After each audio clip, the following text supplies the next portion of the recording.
In the far reaches of the galaxy, an empire stretched across countless star systems, its dominance unquestioned and feared.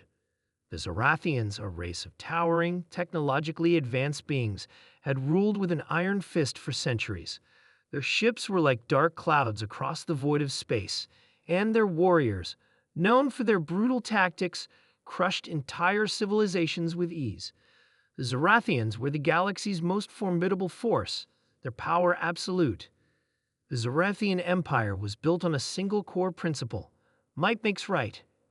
Every planet they conquered was subjugated, its resources drained, and its people enslaved. The beings they encountered were nothing more than pawns in their endless march to galactic supremacy. The Zorathians had never known defeat. They thought themselves untouchable, invincible, and the universe itself seemed to agree. For millennia, their rule remained unchallenged, and no one dared to defy them. That is, until they encountered humanity. At first, humanity was nothing more than a flicker in the vast, impersonal galaxy, a primitive species, confined to a single planet in a backwater system. Earth's existence was barely a blip on the radar of galactic politics. The Zorathians, having long since conquered less developed worlds, paid little attention to the humans. They considered Earth to be of no importance, a mere speck in the ocean of stars, unworthy of notice. But they were wrong. Humanity's rise had been swift. In a few short centuries, Earth's inhabitants had developed spacefaring technology that allowed them to leave their home planet and explore the stars. Initially, they made peaceful contact with other civilizations, trading knowledge and resources. They were seen as newcomers, unassuming and naive, but their potential was undeniable. Then came the day when the Zorathians decided to test the humans' worth. They invaded Earth, sending a fleet of warships to crush this insignificant species. The Zorathians saw it as a simple matter, an easy conquest to add to their ever-growing empire. But the humans were not as helpless as they seemed.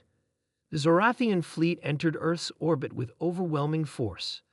The humans' planetary defenses were primitive compared to the Zorathians' advanced weapons, yet there was something that the invaders did not anticipate: humanity's unyielding spirit.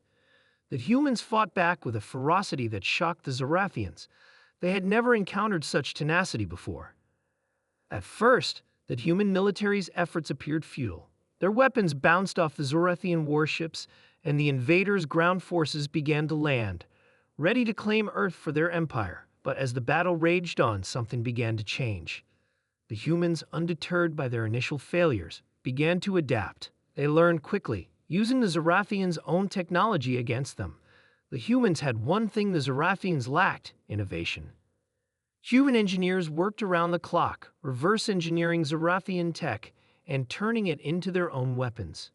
They discovered weaknesses in the Zorathian armor and learned to exploit them.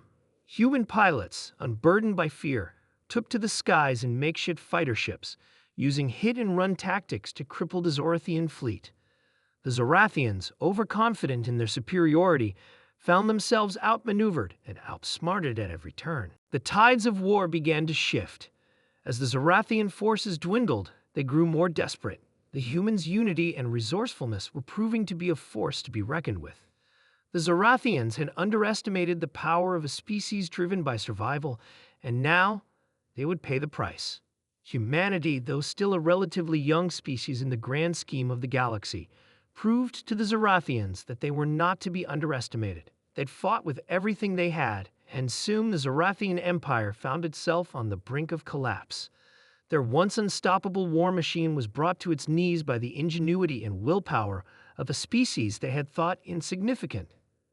As the final Zorathian ships were forced to retreat, the humans sent a clear message to the galaxy: humanity had arrived, and was not to be ignored. The war against the Zorathians did not end with a single victory, but with a new reality. The balance of power in the galaxy had shifted. The Zorathians, once the most feared empire in existence, were humbled. They had been dethroned, not by a superior force, but by the relentless drive of a species that refused to submit. In the years that followed, the humans spread across the galaxy, forging alliances with other species and rebuilding the shattered remnants of the galactic order. The Zorathians, Now reduced to a shadow of their former selves, no longer posed a threat to anyone. They were a reminder of what happens when arrogance blinds even the most powerful of beings. But humanity's legacy was just beginning. Their victory over the Zorathians became a symbol of hope and defiance for every oppressed species across the stars. The galaxy had learned an important lesson that day. No matter how powerful, no matter how ancient or mighty, no one was invincible, not even the Zorathians. For in the end, it wasn't technology or brute strength that won the war. It was the heart of humanity, the unshakable resolve that when pushed to the edge, they would not back down. The Zorathians had been galactic tyrants, but humanity had shown them that even the mightiest could fall. And that was only the beginning.